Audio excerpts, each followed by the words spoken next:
Hello students, आप सबका स्वागत है हमारे यूट्यूब चैनल ज्ञान के दीपक में। आज की जो वीडियो है वो क्लास 11th के पॉलिटिकल साइंस के स्टूडेंट्स के लिए होने वाली है।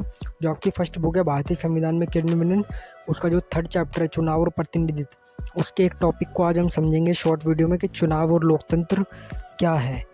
देखिए, लोकतंत्र को हम बचपन से पढ़ते हुए आ रहे हैं कि लोकतंत्र होता क्या है। डेमोक्रेसी क्या है? जनता की इच्छा पर आधारित एक शासन प्रणाली है। चुनाव से जो जनता की सहमति और असहमति व्यक्त होती है एवं सरकार के प्रति उनके विचार भी व्यक्त होते हैं।